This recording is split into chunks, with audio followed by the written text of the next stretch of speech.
नमस्कार विद्यार्थी मित्रांनो.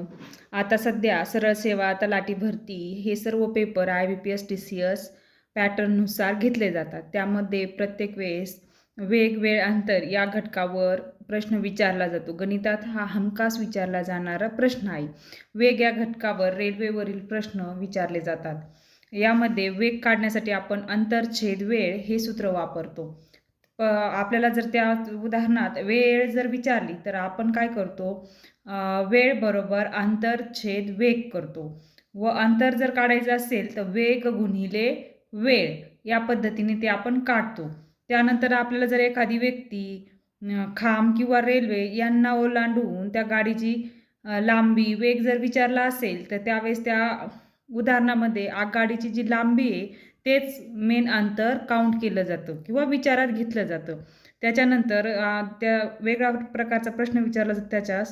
त्याच वेळेस त्या व्यक्तीस किंवा खांबास ओलांडण्यासाठी लागणारा वेळ, वेळ काढायचा असेल तर त्यावेळेस काय करावं लागतं, त्या व्यक्तीची लांबी रुंदी नाही विचारात घ्यायची तर त्या रेल्वेची लांबी व रेल्वेचा वेग, वेळ जर काढायचा असेल तर आपल्याला त्यावेळेस त्या रेल्वेची लांबी भागिले रेल्वेचा वेग या सूत्राचा वापर करून आपण ते काढू शकतो.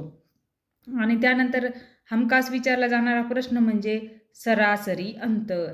म्हणजे एखादी गाडी जाताना एक ठराविक स्पीडने गेली व येताना ठराविक वेगाने किंवा स्पीडने आली तर त्यावेळेस तिचा सरासरी वेग काय आहे, अंतर काय आहे, तर तिने पार केलेलं अंतर कशा पद्धतीने काढलं जातं, त्यावेळेस सूत्र वापरलं जातं सरासरी अंतर बरोबर 2. म्हणजे 2 म्हणजे कशी, ती एकदा गेली आणि एकदा आली म्हणून 2. 2 जातानाचा वेग गुणिले येतानाचा वेग छेद जातानाचा वेग अधिक येतानाचा वेग. चला तर विद्यार्थी मित्रांनो, आपण बघितलेली माहिती आपण उदाहरणाद्वारे ती प्रत्यक्षात पाहूयात. तर उदाहरण पहा, 90 किलोमीटर पर हवर्स वेगाने धावणारी 400 मीटर लांबीची रेल्वे गाडी प्लॅटफॉर्मवर उभ्या असलेल्या व्यक्तीस किती वेळात ओलांडते. म्हणजे आपण पाहिलं, रेल्वे व्यक्तीला, खांबाला किंवा कुठल्याही वस्तूला ओलांडण्यास लागणारा आपल्याला वेळ काढायचा आहे. त्यावेळेस काय करणार आपण, प्रथम आपल्याला काय दिलंय ते उदाहरणात लिहून घेऊया. वेग, वेग किती दिलाय आपल्याला, वेग बरोबर 90 किलोमीटर पर हवर्स आणि वेळ किती दिला, अंतर बरोबर 400 मीटर. पण अंतर मीटरमध्ये आणि वेग किलोमीटरमध्ये, त्याच्यामुळं वेग आपल्याला काय करावं लागेल, वेग बरोबर मीटर पर सेकंदमध्ये करून घ्यावं लागेल. त्यासाठी आपण त्याला गुणतो 5/18ने. 5/18ने गुणता 18 × 18, 18 पंचे 90. म्हणजे आपलं उत्तर आलं 5 × 5 बरोबर 25 मीटर पर सेकंद. म्हणजे आता काय झाले, आपले एकक सारखे झाले. त्यानंतर आपण आपल्याला काय काढायचंय, वेळ. वेळ बरोबर आपलं सूत्र काय आहे, गाडीची लांबी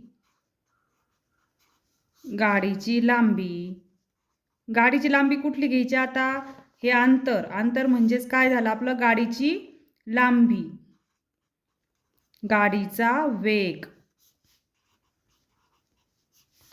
सूत्रात किंमत टाकूया. गाडीची लांबी म्हणजेच अंतर 400 छेद गाडीचा वेग 25 भाग द्या.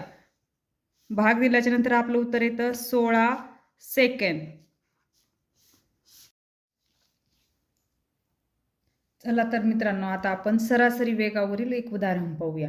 एक मोटार गाडी 200 किलोमीटर अंतर 40 किलोमीटर पर वेगाने पार करते आणि तेच अंतर ती 60 किलोमीटर पर हवर्स वेगाने परत येते, तर गाडीचा सरासरी वेग किती. आता आपल्याला काढायचा आहे सरासरी वेग. सरासरी वेगाचं सूत्र काय लिहिलं होतं आपण, सरासरी वेग बरोबर 2 गुणिले जातानाचा वेग गुणिले येतानाचा वेग आणि त्यांची खाली काय करायची, बेरीज. जातानाचा वेग अधिक येतानाचा वेग. तर जातानाचा वेग किती दिलाय आपल्याला? 40 किलोमीटर. 40 किलोमीटर. आणि येतानाचा वेग किती दिलाय? 60. आणि ह्या दोघांना काय करायचं? 2नी मल्टिप्लाय करायचं म्हणजे गुणायचं. 40 अधिक 60 बरोबर. यांचा आधी गुणाकार करूया. 6 चोक 24 गुणिले 2. खाली 60 अधिक 40 बरोबर 100 बरोबर. बे एक बे पंचे 10 50 म्हणजे हे 240 भागिले 50 यांचं भागाकार केल्यानंतर आपलं उत्तर येतं 48 किलोमीटर पर हावर्स.